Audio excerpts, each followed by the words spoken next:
उजनी धरण 100% आज भरणार अशा बातम्या आम्ही मोबाईलवरती ऐकल्यानंतर बघितल्यानंतर आमच्या शेतकऱ्यांना किंचित आनंद झाला। परंतु दुसऱ्या बाजूला मात्र पंढरपूर तालुक्यातल्या भीमा नदी काठच्या सगळ्याच तालुक्यातल्या शेतकऱ्यांच्या गावामध्ये आता शेतकऱ्यांना फक्त 2 तास विद्युत पुरवठा होणार आहे। याच्यामुळे शेतकरी आता अडचणीत सापडलेला आहे।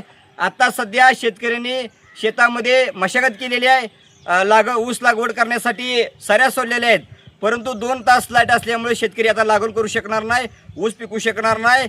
आता दुसऱ्या बाजूला उजनी धरण 100% भरले। आज नीरा नदी असेल आणि उजनी धरणातून भीमा नदीच्या पात्रामध्ये हजारो क्युसेसनं पाणी भीमा नदीच्या पात्रामध्ये येते। दुसऱ्या बाजूला प्रशासन सतर्कतेचा इशारा इथल्या शेतकऱ्यांना देतंय, म्हणजे आम्ही शेती करायची का नाही करायची हा प्रश्न आमच्या समोर उभा राहिलेला आहे।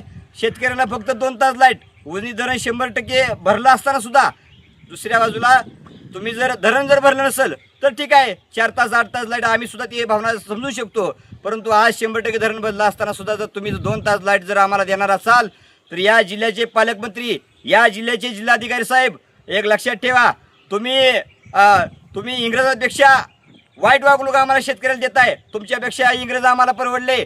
तुम्हाला आमचे पिकं उद्ध्वस्त करायचे आहेत का? तुम्हाला आमचा संसार उद्ध्वस्त करायचा आहे का? पालकमंत्र्यांना मी आवाहन करतोय, पालकमंत्री साहेब तुम्ही सोलापूर जिल्ह्याच्या शेतकऱ्याच्या जीवावर का उठलाय? आम्ही तुमचं काय वाकडे केले? आम्ही काय पाप केले शेतकऱ्यांनी? आज एका बाजूला तिकडे 100% धरण भरले उजनी आणि तुम्ही मात्र आमच्या जिल्ह्यातल्या आमच्या तालुक्यातल्या शेतकऱ्यांना 2 तास लाईट देताय। हा कोणता न्याय पालकमंत्री महोदय? कलेक्टर साहेब, पालकमंत्री महोदय, तुम्हाला हात जोडून कळकळीची विनंती आहे, तुम्ही आमच्या अन्नात माती काढण्याचा प्रयत्न करू नका। महाराष्ट्रात शेतकरी खळून उठेल, पुण्या मुंबईतला शेतकरी, इथला या भागातला शेतकरी खळून उठेल, पंढरपूर तालुक्यातला शेतकरी खळून उठेल तुमच्या विरोधात आणि दिल्लीसारखी परिस्थिती झाल्याशिवाय राहणार नाही। लक्षात ठेवा, गाठ आमची अशी आहे।